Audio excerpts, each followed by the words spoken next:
Nos acompaña ya en la mesa de los desayunos Alberto Garzón, coordinador federal de Izquierda Unida. Buenos días. Muy buenos días, muchas gracias. ¿Qué tal? ¿Cómo estás? Muy bien. Yo no sé, iba a decir, ¿por dónde empezamos? ¿Por el anuncio del Gobierno de que seguirá adelante con ese recurso ante el Tribunal Constitucional a pesar del informe del Consejo de Estado? ¿Qué le parece? Bueno, yo creo que es parte de la pelea, digamos, a pequeña escala que se está manteniendo ahí entre el Gobierno y Puigdemont.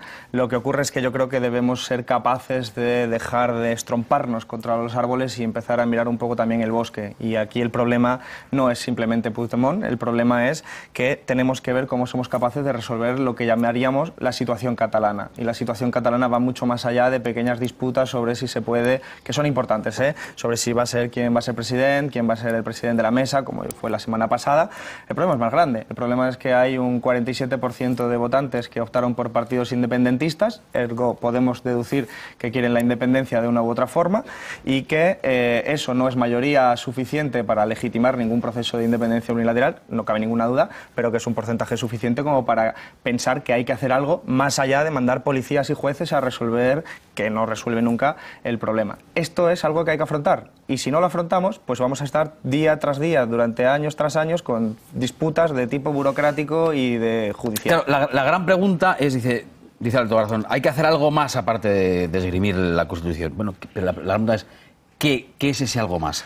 Y luego, claro que tenemos las preguntas de cada día. Bueno, pues ayer Puigdemont pidió la dimisión de la vicepresidenta del Gobierno después de ese anuncio del recurso ante el Tribunal Constitucional. Hoy estamos pendientes de a ver si el Consejo de Ministros anuncia que lo van a llevar al TC independientemente del Consejo de Estado. Bueno, esta es la cuestión de cada día. Claro, pero esas cuestiones son derivados o incluso síntomas de la no resolución de un problema, del problema político, del gran problema político.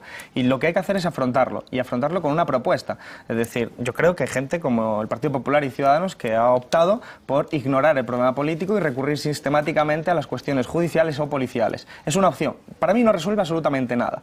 Y la otra opción es la de la independencia unilateral, que tampoco resuelve nada y además es profundamente injusta. Yo creo que lo que hay que poner encima de la mesa es un proyecto de país. Y ese proyecto de país, por ejemplo, Izquierda Unida lo defendemos con un nombre muy claro: República Federal de España. Hay que adaptar nuestro sistema jurídico, nuestra Constitución, a una realidad cambiante que es territorial y social. Y por lo tanto, un proyecto de país que intente construir un Estado en el que se sientan bien y se sientan cómodos, no solo los de Cataluña, sino los del resto del país, todo el resto del país, y no solo en términos territoriales, sino en términos sociales. Porque el PP y Ciudadanos quieren una España unida, es decir, con Cataluña dentro de España, pero sin derechos sociales. Por eso son partidos de derechas. Nosotros creemos que es mejor una Cataluña dentro de España, pero en una España diversa, plural, que respete que hay diferente gente que se siente de diferentes naciones. Se sienten andaluces, se sienten catalanes, se sienten de cualquier otra cuestión. Todo eso hay que integrarlo en un modelo de país nuevo, porque España tiene ya derecho a actualizar su Constitución y a actualizar su Estado. Y la propuesta es clarísima: República Federal. Esto se puede o no se puede compartir, pero es algo que se pone encima de la mesa y que es algo que habla de política, no de quién va a denunciar a quién, porque eso no nos lleva a ninguna parte. Claro, la cuestión es que si uno analiza o bien los resultados de las últimas elecciones en Cataluña o bien lo que dicen las encuestas a nivel nacional, lo que tenemos es que los que podemos situar en el espectro político más en los extremos salen beneficiados, en el caso de los independentistas o el caso de en Cataluña de Ciudadanos, en general el eje centro-derecha a nivel nacional.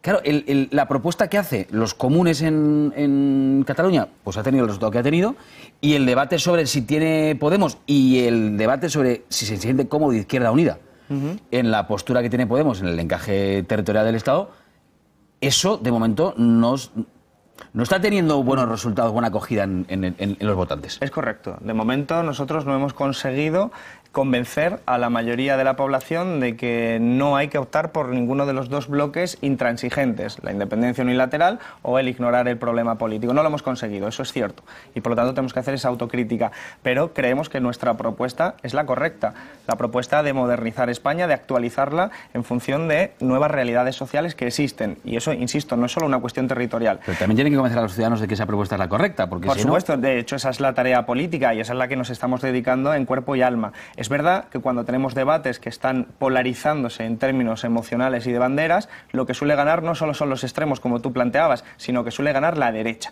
Porque en el bloque independentista ha ganado la derecha de Puigdemont y en el bloque del 155 ha ganado la derecha de Ciudadanos. Es decir, ¿aquí qué ocurre? Ocurre que hay un montón de gente que pensamos que las nacionalidades hay que respetarlas, pero que el eje fundamental es la clase social, es la pobreza, es el desempleo, es la precariedad. Un pobre es en Cataluña lo mismo que un pobre en el resto de España, y que esto se ha dejado de lado en virtud de un debate entre banderas. Y nosotros, de momento, insisto y subrayo, de momento no hemos conseguido convencer a la población de que la opción es ignorar estas dos soluciones que son callejones sin salida, son no soluciones, y optar por una vía que, insisto, hay múltiples opciones. La nuestra es República Federal, la ponemos encima de la mesa, pero por lo menos la nuestra intenta construir algo. Pero la de los jueces, los policías o la independencia unilateral son posiciones que son de callejón sin salida y que nos van a llevar a que cada vez que vengamos a entrevistas así estemos, bueno, pues con la del día, ¿no? ¿Quién denuncia a quién? ¿Qué interpretación hacemos de la ley? Son importantes, pero no van al fondo del problema. Dígame una cosa, ¿se siente Izquierda Unida bien representada en el discurso sobre Cataluña de su socio de grupo, de Podemos? Sí, nosotros desde luego tenemos matices, pero es normal, la izquierda es heterogénea, pero yo creo que compartimos profundamente este anhelo de construir un modelo de país, una España diferente a la que hay ahora. Hay una gente en nuestro país que, bueno, que es de derechas y que tiene en su seno, en su idea, la idea de una España homogénea, centralista, que la ha heredado incluso de la derecha más reaccionaria de la historia de este país. Pero hay otro modelo de España también que existe, que es un modelo de España que respeta las diferentes nacionalidades, que tiene en cuenta que lo fundamental son los derechos humanos, los derechos sociales. Esa España también existe. Esto no va de españoles centralistas frente a catalanes independentistas. Esto va de que hay que abrir modelos de país alternativos. Y en ese modelo de país alternativo están los comunes, está Podemos, estamos los de Izquierda Unida, aunque podamos tener pequeños matices de diferencias o incluso de estrategias comunicativas. ¿Hasta qué punto se está planteando Izquierda Unida, se está planteando Alberto Garzón, en serio los términos del acuerdo del Congreso, del grupo parlamentario?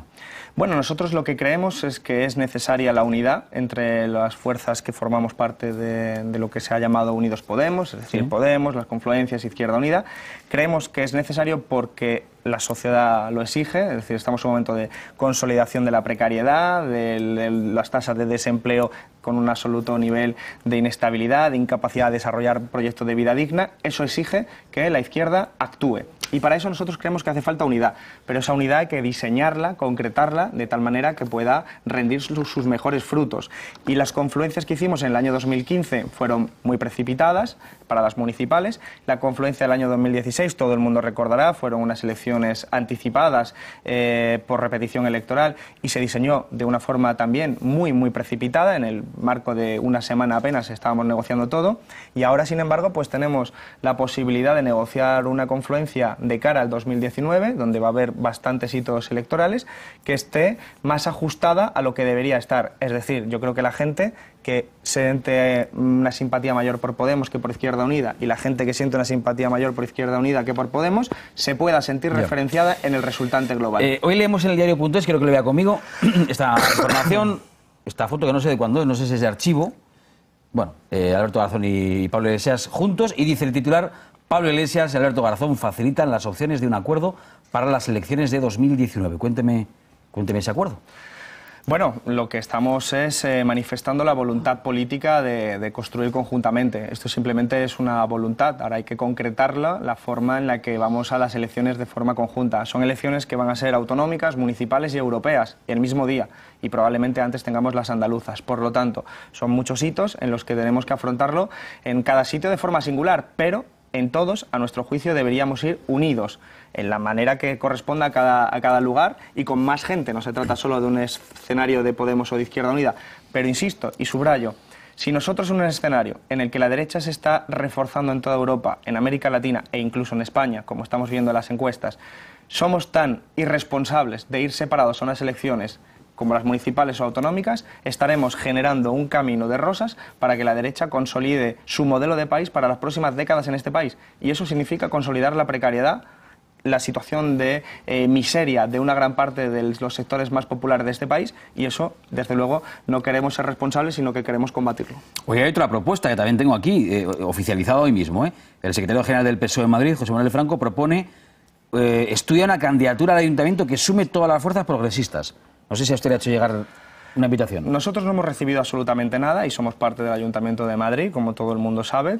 Y desde luego no sé a qué se debe este tipo de sugerencia o de invitación, que desde luego es legítima, pero no le hemos encontrado el sentido, porque no hemos escuchado nada similar en Pedro Sánchez, no hemos escuchado nada en ninguna otra ciudad de España, no hemos escuchado absolutamente nada que pudiéramos incluso discutir. Por lo tanto, de momento lo entendemos como una especie de mensaje lanzado en clave interna, porque de otra forma de momento no lo podemos entender. Sí, abro la mesa porque todos quieren formular preguntas. Claro, si yo le pregunto hoy por Venezuela, ¿creerá que es oportunista o no? Bueno, es algo dentro de lo habitual, desgraciadamente. No, pero lo digo porque hoy sí que hay noticias. Tenemos a Nicolás Maduro, que dice que en 3 días tiene el embajador español, Jesús Silva, tiene que abandonar Venezuela. El gobierno de España, que se está pensando en el Consejo de Ministros si toma una medida recíproca con el embajador venezolano. Y mientras, una frase que yo no he querido reproducir antes, pero que realmente de dudoso gusto, no sé qué piensa usted cuando escucha a Nicolás Maduro decir que va a poner a 4 patas al gobierno español y en fin. Bueno, yo creo que las expresiones son elementos que se pueden censurar sin ningún lugar a dudas, es decir que no se está de acuerdo, pero que lo importante es el fondo, ¿no? Yo creo que cuando aquí en España ha estado gobernando el Partido Popular, ha estado trabajando siempre para que en América Latina se gobernaran gobiernos de derechas, y esto va incluso cuando el gobierno de Aznar facilitó y trabajó para legitimar a los que dieron el golpe de Estado en el año 2002 contra Hugo Chávez. Es decir, España fue de los primeros países en legitimar un nuevo gobierno nacido de un golpe de Estado, que no fructificó finalmente. Por lo tanto, las relaciones entre España y Venezuela, cuando en España ha estado gobernando el Partido Popular, han sido siempre muy tensas, y yo lo circunscribiría a ese tipo de operación, al gobierno de España, que suele meterse mucho en los temas de América Latina de forma bastante irresponsable en muchos casos. Lo que le interesa políticamente es que no haya un gobierno de izquierdas ni en Venezuela, ni en Argentina, etcétera. Lo hemos visto no solo en Venezuela, también en Argentina. Entiendo que cree usted que está justificado el anuncio de Nicolás Maduro de expulsar al embajador español. Yo creo que no podemos analizar esta decisión de forma aislada. Creo que hay que analizarla en función de lo que ha ocurrido en los últimos años. Insisto, esto no es algo solo de Venezuela. Cuando en Argentina estaba Kirchner, no vino ninguna vez a España invitada por el gobierno del Partido Popular o por el Parlamento español. Nunca. Sí, pero expulsar a un embajador es distinto. Cuando inmediatamente se eligió a Macri, el gobierno de España y el Parlamento español lo invitaron inmediatamente. ¿Qué quiere decir esto? Que hay un interés clarísimo del gobierno del Partido Popular en promover a fuerzas de derechas y gobiernos de derechas en América Latina, y por lo tanto en poner la zancadilla sistemáticamente a los gobiernos de izquierdas o que no son de su gusto en América Latina, y eso genera tensiones, como por supuesto generaría al contrario. A nosotros no nos gustaría que un gobierno, imaginemos Donald Trump, estuviera sistemáticamente opinando e incluso maniobrando con sus diplomáticos en nuestro país para cambiar gobiernos. Lógicamente, eso también sería censurable en nuestro caso. Pero convendrá conmigo que expulsar a un embajador son palabras mayores. Expulsar a un embajador son palabras mayores, por lo tanto, lo que significa que el problema está acumulado y es bastante grave. Abro la mesa porque nos quedamos sin tiempo y todos queréis formular preguntas. Os recuerdo que estamos, pues eso, como siempre, a estas alturas del programa, regular de tiempo, pero dará para 4 preguntas. Empieza Fernando, adelante. Hola, buenos días. ¿Qué tal? Muy buenos días. Las encuestas nos dibujan un escenario de la formación en la que está incluida su Izquierda Unida. Está en declive, está de bajada, está de capa caída. Y no da la impresión de que sea solo por la dinámica catalana, ¿no? Mi pregunta es, ¿qué es lo que está fallando para que su gente retire el apoyo, por lo menos en los sondeos, que coinciden prácticamente todos, y si se está produciendo un desgaste del propio liderazgo de Pablo Iglesias? Bueno, yo creo que con las encuestas siempre tenemos que ser muy cautos, y más en un escenario en el que todavía no se vislumbran elecciones en el corto plazo, que es lo que suele motivar a la gente a responder de forma más activa. Sí percibo que hay una desmovilización social en nuestro país, es decir, no vivimos el mismo tipo de movilización social en la calle que se vivió en el año 2012, 2013, 2014, que eso siempre contribuye a que la izquierda esté más movilizada, y sí estamos viendo un reforzamiento de la derecha y una desmovilización, incluso diría desmotivación de parte de sectores sociales de la izquierda, que ya vimos en el año 2016, y efectivamente esto no es solo una cuestión catalana. ¿Qué pasó entre diciembre y junio, de diciembre del 2015 y junio del 2016, que más de 1 millón de personas, 1.200.000, 1.300.000 personas que habían votado a partidos de izquierdas en diciembre no fueron a votar en junio? Eso significa que hay una parte importante de nuestra sociedad que se identifica con la izquierda, que está desanimada. Si nosotros somos capaces de trabajar bien, y estamos trabajando para que eso sea así, nosotros perfectamente vamos a estar en capacidad de disputar las elecciones generales, las próximas, cuando fueran, en condiciones de ganar y de obtener el mejor resultado posible, porque nuestro país no se ha hecho de derechas. En nuestro país lo que ocurre es que la gente de izquierda está desanimada por múltiples razones que no da tiempo a exponer aquí, pero si nosotros somos capaces de hacerlo bien, de trabajar unidos, trabajar plurales y trabajar colectivamente, donde los liderazgos individuales no sean tan relevantes, yo creo que desde luego estamos en condiciones de darle la vuelta a una situación que parece que ahora mismo domina la derecha, pero que, insisto, solo lo parece porque estamos todavía a más de un año de distancia de las siguientes elecciones, que son muy complejas. ¿Y con la Iglesia es con plena potencia o le veo?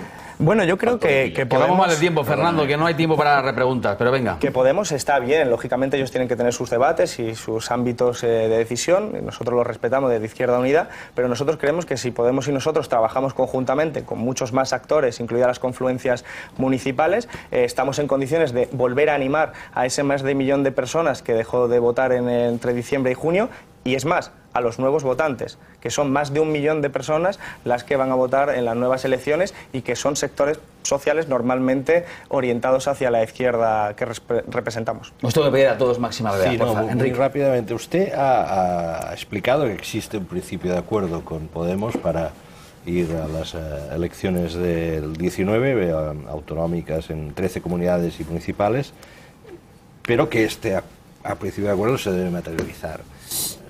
Para ustedes lo importante de su materialización, ¿qué es? Disponer de una mayor cuota de presencia en las listas, una mayor influencia en el programa. ¿Nos podría concretar un poco? Yo creo que la unidad siempre tiene que ser programática. Nosotros vemos una tradición que la gente nos conoce, que es programa, programa, programa, es lo fundamental y es lo que justifica la unidad. Si no, nos podríamos unir hasta con el PP, por tal de unirse, y eso lógicamente no tiene sentido. Tienes que unirte en virtud de que compartes un programa político, y ese programa político tiene que estar representado también de forma adecuada y plural. Eso quiere decir que hay que tratar cuestiones como la visibilidad, hay que tratar cuestiones como la representación justa. Lógicamente Podemos tiene su representación, nosotros tenemos la nuestra, y hay que hacer que el acuerdo global sea lo más justo posible. Vamos a elecciones complejas, municipales, autonómicas, europeas y generales, en el 2020 o quizás adelantadas en el 2019, y ahí hay realidades muy distintas. Hay municipios donde solo existe Izquierda Unida, hay municipios donde solo existe Podemos, hay autonómicas donde la relación es muy diferente, muy asimétrica, otra donde es más justa. Todo eso hay que valorarlo, pero lo importante, lo central, es el programa político, que es con el que queremos parar a la derecha. Si nos ponemos de acuerdo en eso, lo demás va a ser una negociación, que desde luego puede ser muy intensa incluso, pero que desde luego será secundaria frente a la unidad programática para transformar este país. Ignacio. Señor García, buenos días. Buenos días. En Andalucía, la portavoz de Podemos, la líder de Podemos, Teresa Rodríguez, ha registrado una marca electoral propia con vistas a presentarse a las elecciones.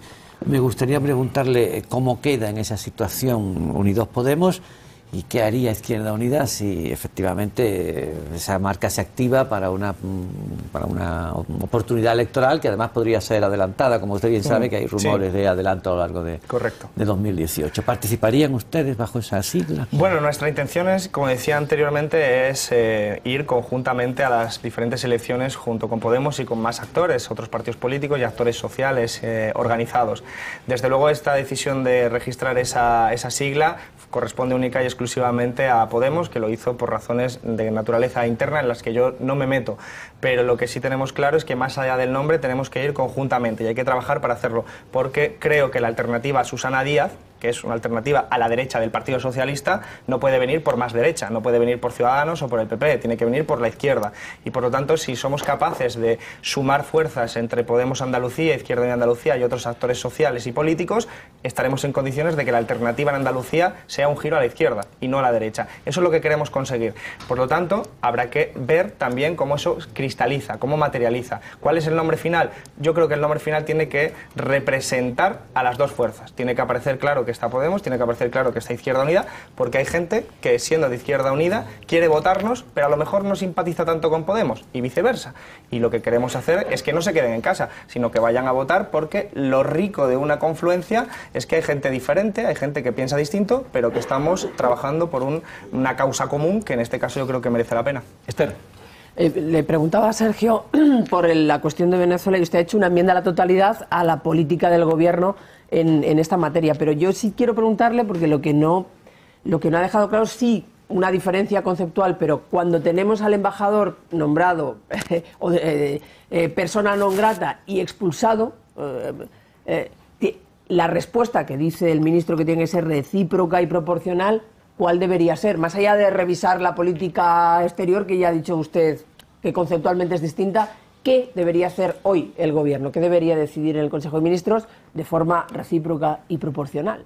Hablar, dialogar, sentarse en una mesa y ver cuáles son los problemas. Y si Venezuela te dice que lo que nota, lo que siente es una forma de actuar del Gobierno de España que se mete donde no le llaman desde el punto de vista de respeto entre países, que es lo lógico en la política internacional, España tendrá que ver que si está de acuerdo o no está de acuerdo y cómo lo resuelve. Lo que se trata de aquí es de normalizar las relaciones. Lo que ocurre es que, insisto y subrayo, que esto viene de muy lejos, viene de unas relaciones muy tensas entre un Gobierno de España que se ha metido de lleno en la política nacional de otro país. Es decir, recordemos que no es solo el Partido Popular, es que Ciudadanos fue allí a hacer campaña electoral, que parecía que Venezuela era la circunscripción electoral de España, una nueva circunscripción.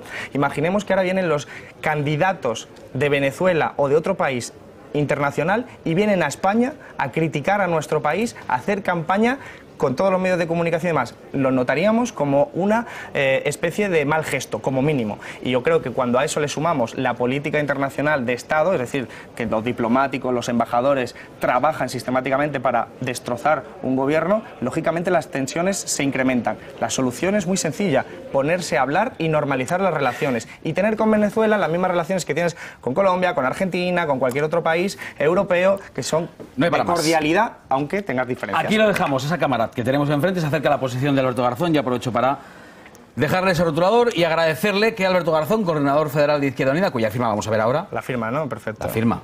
Si quiere dejar algún otro dato... Venga, República Federal. Iba a decirle, no le invitaba a que dijera eso, porque además la firma... Al final luego la guardamos y en fin. Bueno. Claro, pero queda muy bonito, igual es el futuro. Gracias por haber venido a escena con nosotros, Alberto. Muchas gracias, de verdad.